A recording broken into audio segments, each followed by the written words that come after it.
We all face challenges and things we're believing will turn around. A child that's off course, a sickness we're dealing with, a dream that seems impossible. We've been praying, believing, but nothing is changing. But sometimes God won't allow you to solve your own problem. The secret is you have to help someone else solve their problem. You have to take the focus off yourself and be good to others in your time of need. As you sow that seed, that's what's going to bring the harvest that you're waiting for. But you'll be tempted to think, I can't help them, Joel. I have my own problems. I need to spend my energy to try to fix my situation. But if you'll take your hands off of your problem and be good to someone else, God will put His hands on your problem and make things happen that you couldn't make happen. While you're working on their situation, God is working on your situation. A friend of mine struggled for many years with his teenage son. It was like they were on different wavelengths. He tried his best to be loving, kind, understanding. They just didn't get along. Invariably, it'd end up in an argument. Everything was so contentious. He had prayed about it, quoted scripture, asked God to help him, but nothing was getting better. He was the coach of the neighborhood baseball team. There was a young man on his team that came from a single parent family. He wasn't doing good in his schoolwork. When this father learned that, he took that young man under his wing. He started bringing him home from baseball practice with his son, and he would help him do his homework.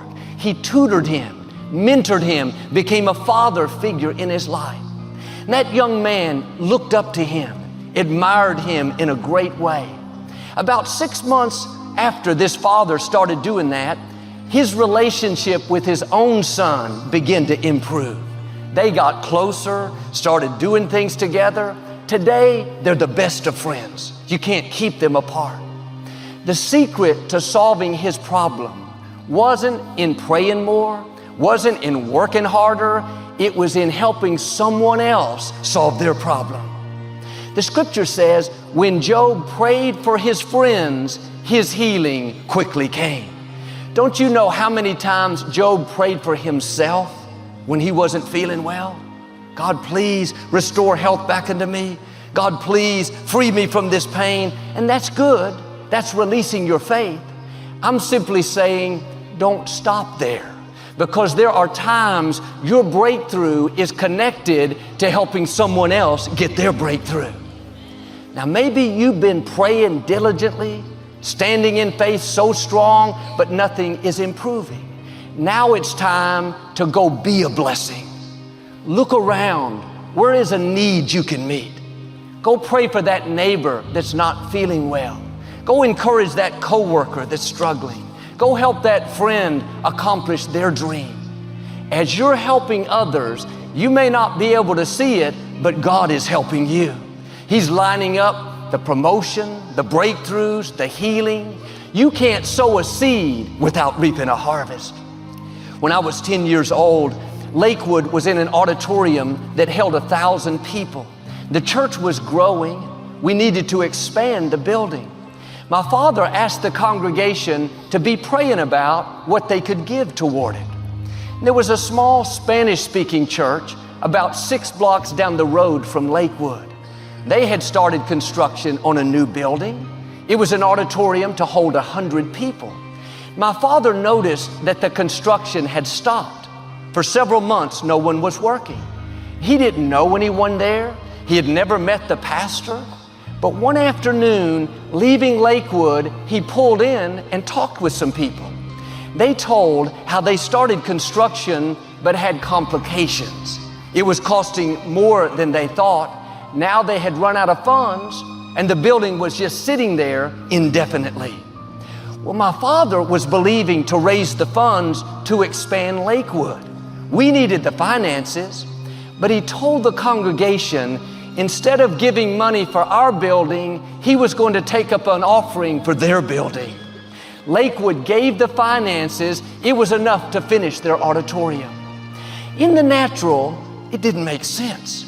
We needed the finances. We had the problem. But my father understood this principle. When you help solve somebody else's problem, God will help solve your problem. Now, sometimes it's not going to make sense. Proverbs says it is possible to give away and have more. It is also possible to hold on too tightly and lose everything. God's ways are not our ways. Everything in you will say, stay focused on getting out of my problem. Joel, I can't help others until this problem is solved. No, helping others is what's going to cause that problem to turn around. Giving your time, energy, resources, that's what's going to open the windows of heaven and cause your dream to come to pass. Giving away those funds would have kept Lakewood from expanding the building. It was just the opposite. The funds came in for the foundation. We paid it off. The funds came in for the steel, the lights, the chairs, the sound system. The building was built debt-free. No delays, no complications. And not just that building.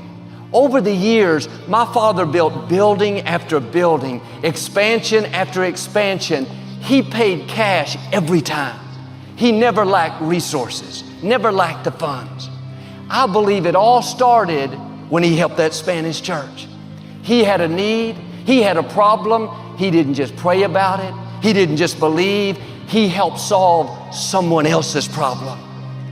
When you make sacrifices to help other people's dream come to pass, God will make sure your dream comes to pass. Don't live only focused on yourself. My goals, my problems, my trouble at work. Get your mind off yourself and go be a blessing. Sow a seed. Doesn't have to be finances. You can sow encouragement. Go visit that loved one in the hospital. Cheer them up. Call that friend and speak life into their dreams. Take that elderly neighbor dinner each night. Make an extra plate for them. The scripture says, when it's in your power to do good, don't withhold it from others. That means when you know you can be a blessing, you have the resources to help that person in need, you can teach them the skills that you've learned, don't put it off. When you help solve their problem, you're not just being good to them, you are setting a miracle in motion for yourself. When you show favor, the scripture says favor will come to you. And here's the beauty. When you help others, what you give is going to come back to you, but not in the same proportion, pressed down, shaken together, running over. My father helped that Spanish church that one time, but the blessing from that obedience is still coming. When you're in a difficult time, more than ever, you need to look for opportunities to do good. When your dream seems impossible, find someone and help their dream come to pass. It's good to pray, believe, work hard, but some things are not going to happen if you're only focused on yourself. As you bless others, God will bless you. As you show favor, favor will come to you. The last Sunday that we had services at our old location, I was driving down the road that final time, leaving the services, feeling so grateful for all that God had done. My mind was flooded with good memories and overwhelmed with where God was taking us. I looked up and saw a beautiful rainbow in the sky. It's as if God was smiling on us, saying this chapter is finished, but another great chapter is beginning. About that time, I passed that small Spanish church that my father and Lakewood had helped over 40 years earlier. Their little sign outside said, "Thank you, Lakewood, for giving us our building." My mind flashed back to that time when I was a little boy.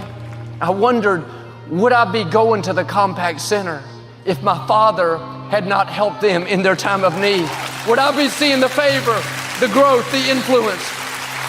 Daddy could have thought, we got big problems. We need it more than they do. We have all these challenges, but he didn't withhold the good when he had the opportunity. Much of this comes down to trusting God. Joel, I can't help somebody else. I got my own problems. I can't give away what I need for my dreams. I'm counting on that. When you give your time, your energy, your resources, your talent, you will never end up with less. That is a seed you're sowing that's going to keep coming back to you. I am reaping a harvest from seeds of obedience that my parents sowed 50 years ago. When you live a life of generosity, making sacrifices for others to come up higher, that's not only going to impact you for the good, it's going to impact your children, your grandchildren. Those seeds are going to keep on producing.